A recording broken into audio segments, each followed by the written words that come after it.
Proses elektrolisis sering dianggap tidak efisien karena memerlukan energi yang sangat besar untuk menghasilkan bahan bakar. Tapi Arianto Misel, pembuat Nikuba, mengklaim teknologi Nikuba punya kemampuan berbeda. Lalu apakah air murni yang dipakai Nikuba bisa dianggap sebagai sumber utama pengganti bahan bakar minyak? Menurut saya itu misleading ya, mohon maaf agak menyesatkan lah, karena orang akan berpikir, oh saya punya segelas air, ini bahan bakar gitu. Sebetulnya tidak, yang jadi bahan bakarnya itu hidrogen.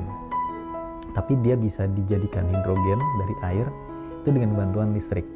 Artinya sumber energi utamanya listrik. Nah listriknya dari mana itu pertanyaannya. Biasanya yang diperdebatkan tuh masalah aki tekor, nggak akan kuat.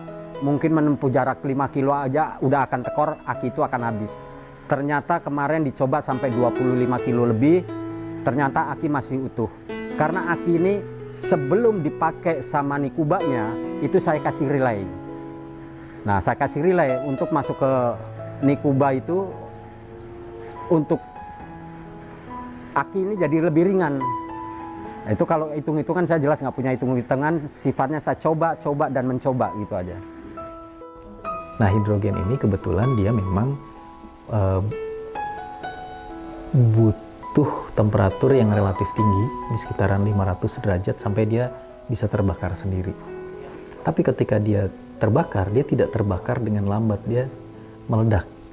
Nah, efek-efek seperti itu yang kalau digunakan dalam kendaraan bermotor, itu dalam jangka panjang biasanya akan menimbulkan pitting, jadi pistonnya akan bolong-bolong.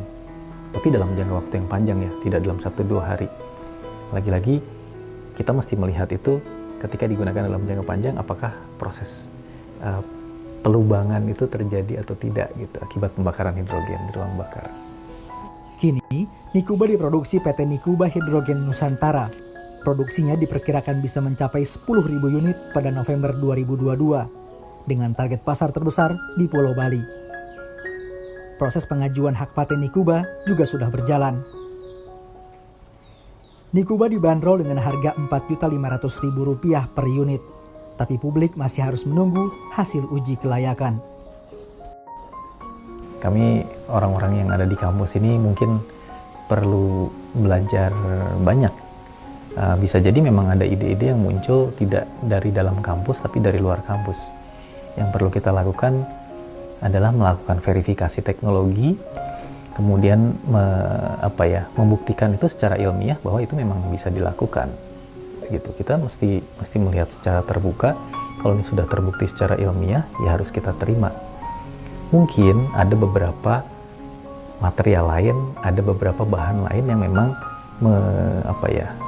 meningkatkan efisiensi atau mengurangi energi aktivasi untuk prosesnya, itu bisa saja terjadi.